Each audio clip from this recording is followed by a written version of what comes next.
संसद भवन के सेंट्रल हॉल में एनडीए संसदीय दल की बैठक हुई, जिसमें नरेंद्र मोदी को सर्वसम्मति से एनडीए संसदीय दल का नेता चुना गया। मतलब ये कि मोदी 3.0 की औपचारिक शुरुआत हो गई है। बताया जा रहा है कि रविवार यानी 9 जून को शाम 6 बजे तीसरी बार प्रधानमंत्री पद की शपथ लेंगे।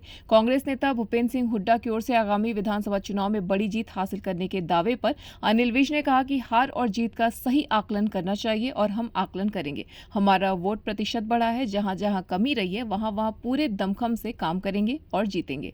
भूपेंद्र हुड्डा ने कहा कि विधानसभा भंग करवाने के लिए कांग्रेस 10 जून को बैठक करेगी। इस पर विज ने कहा कि इसका फैसला राज्यपाल को करना होता है, हमारे पास पूरा बहुमत है। वहीं कांग्रेस नेता जयराम रमेश की ओर से प्रधानमंत्री नरेंद्र मोदी को डेमो कुर्सी वाले नेता बताए जाने पर अनिल विज ने कहा कि जयराम रमेश अपने आप को दार्शनिक समझने लगे हैं, लेकिन जनता का फैसला आ गया है। हमारी सरकार पूरे 5 साल तक चलेगी। देखिए, ये बहुत सुखद बात है कि तीसरी बार नरेंद्र मोदी जी बतौर प्रधानमंत्री शपथ लेने जा चुके हैं। पिछले दोनों टर्म में उन्होंने बहुत काम किया है, गरीबों के लिए काम किया है, उन्होंने देश की आर्थिक स्थिति मजबूत करने के लिए काम किया है, स्वावलंबी भारत बनाने के लिए उन्होंने काम किया है, हिंदुस्तान को विदेशों में अच्छी पहचान दिलाने का उन्होंने काम किया है और उनके पास भविष्य का भी उनके पास रोड मैप है।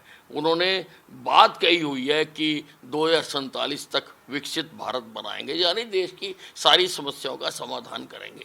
ये ठीक है कि इस बार हमारे अकेले सरकार नहीं बन चुकी, गठबंधन की सरकार है, परंतु ये हमारे लिए नई बात नहीं है। पहले भी गठबंधन की सरकार बन चुकी है और हमें आता है गठबंधन में कैसे सभी साथियों को साथ लेकर काम करना, और जो हमारे विषय हैं और जनहित के विषय हैं उनके ऊपर सहमति भी जल्दी बन जाती है। और मुझे पूरी उम्मीद है कि हिंदुस्तान तरक्की करेगा नरेंद्र मोदी जी के रहनुमाई में। आप गठबंधन की सरकार की बात कर रहे हैं सर, एनडीए की सरकार बनी है, क्या विपक्ष इसको लेकर लगातार सवाल खड़े कर रहा है कि 6 महीने तक ये सरकार जो है वो गिर जाएगी? देखिए, ऐसा है, अब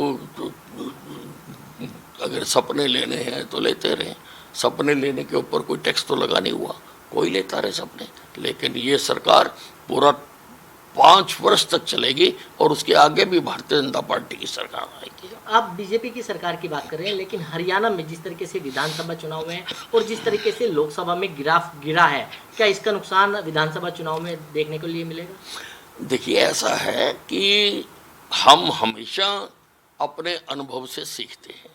अब हमारे मन मुताबिक हरियाणा में रिजल्ट नहीं आया है और हम हमेशा आकलन करते हैं, जब जीतते हैं तब भी आकलन करते हैं, तब भी सोचते हैं कि क्या इससे ज़्यादा नहीं जीत सकते थे, और जब अब मन मुताबिक नहीं आया है हमने पूरा उसकी समीक्षा करनी शुरू कर दी है।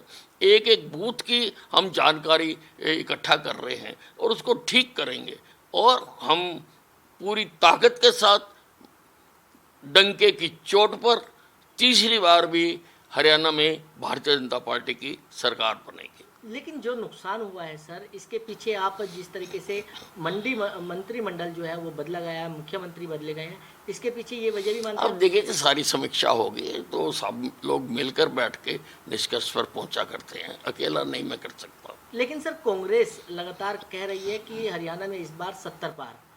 चलो, अच्छी बात है, कह रहे हैं तो हमने भी पिछली बार कहा था कि अब की बार 70 पार और हमारा क्या हाल हुआ था। इनका उससे भी बुरा हाल होगा, आप देखते रहना।